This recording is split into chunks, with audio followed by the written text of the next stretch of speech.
Hello and welcome to the Winter Fantasy Food Show in San Francisco, where I'm on a trend-watching mission to find out what's hot, what's not, and what's next in the world of snacks. First we checked out other bean hummus company Eat Well, Embrace Life, where I talked with Bob Ferraro, VP of Sales at brand owner Trist Gourmet.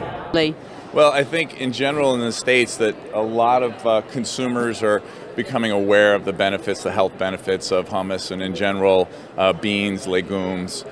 For us, our challenge was how do we stand out in a sea of all the same chickpea hummuses. So we created a line of hummus, but based with different beans. Edamame beans, white beans, black beans, lentils. Now we've incorporated some vegetables and carrots, cucumbers and beets, which really seem to be resonating. So I think it's just bringing that variety to the category. How widely available are you and how successful have you been? It's our fourth year at the show. We're the fastest growing brand in the country. We are the premium priced product in the category, so consumers have responded to the quality and the taste, and we're in nationwide distribution. We're pretty much in all the major retailers in the country. Next I visited IPS Chips, which has developed a line of chips made with egg white and whey protein, and I talked to founder and chief executive Sean Olsen. So you're in the protein snacks market, but your product's a little different to some of the others out there. Could you tell me a little bit about what makes it unusual? Absolutely. We use two different very high quality proteins. So we use whey protein as well as egg white protein, which really gives the chip a very different feel when you eat it. It really fills you up, and it's a protein that your body can really use. Okay, what about the texture? I've heard that your chips are a little crunchier than some of the others on the market. Yeah. With the higher quality proteins, you can get something that is crunchier and also doesn't have the kind of aftertaste that you would get with, say, a bean or some of the other proteins that people are using. Okay, great. So what about the market reaction? What kind of reaction have you had from retailers to the product? Yeah, it's been very good. Just because we're using the high quality protein, we've been focused on the sports nutrition channel. So we've gotten into lots of stores there and are getting a great reaction. We're also in a number of mainstream retailers, and that's going very well. And then this is our big year to push more into the mainstream. Then I met up with Way Better Snacks, which has kicked up a storm in the snacks category with its new sprouted grain snacks. And I talked to Jim Breen, who is founder and chief executive. What's the secret to your success? Well, we're a better-for-you snack, and better-for-you snacks are popular with consumers today, and we're kind of on the better side of the spectrum there, primarily because of the simple ingredients we have. We have a lot of premium quality ingredients, but we're sprouting a number of our inclusions. We put chia seeds and flax seeds and quinoa and broccoli and radish in our products, and we germinate them. We sprout that first. We own a sprouter up in Canada that we do the work at, and it's been really one of the keys to our success. So what kind of reaction have you had from retailers, and how widely available is your brand now?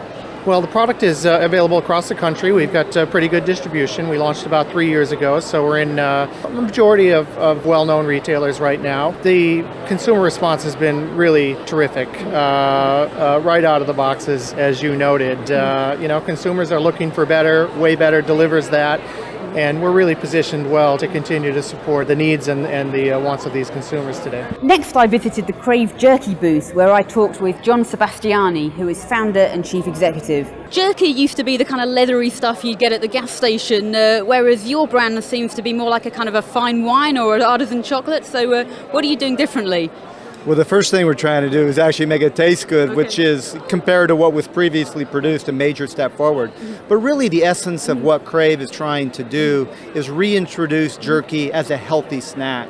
Protein has become a very important snacking ingredient today because it's obviously provides muscle gain, it's good for the diet and so forth. So this is more protein and a third of the sugar than many bars out there. So jerky, we like to think we're on a jerky renaissance right now. The texture of our product is marinated in such a way where it's soft and tender rather than that leather which might pop a tooth if you eat it. So what about the competition in the kind of the premium end of the jerky market? Have you seen more players enter since you entered the market?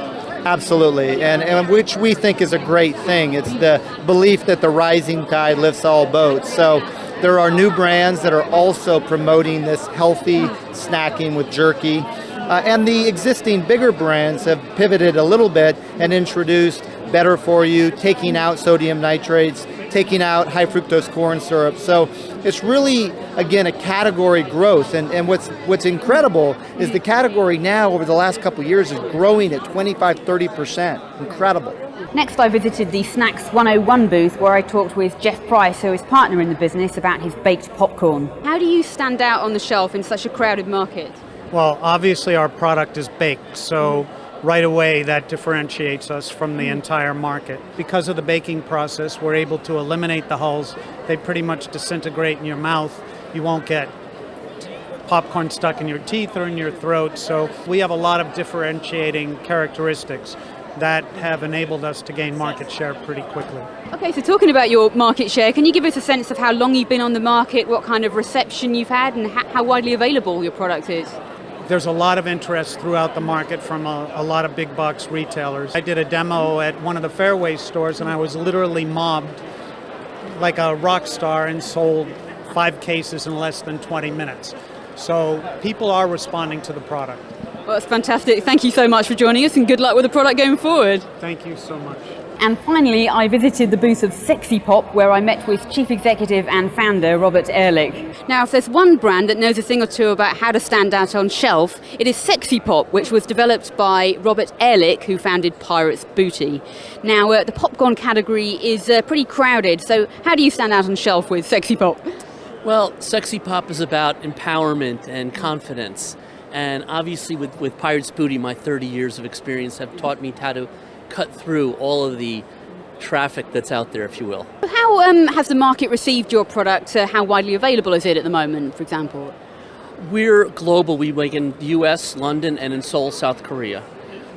It's always been my dream to have this messaging transcend all of the products that are out there. Okay, so finally, what are your ambitions for the next kind of 1 to 2 years for Sexy Pop? Where would you like to be?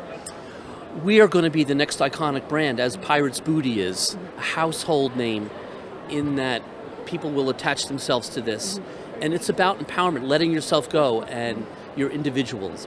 It's fantastic. Well, that brings me to the end of my snacking odyssey. Who knew that jerky could be so enticing and popcorn could be so, well, sexy? This is Elaine Watson reporting for Food Navigator USA.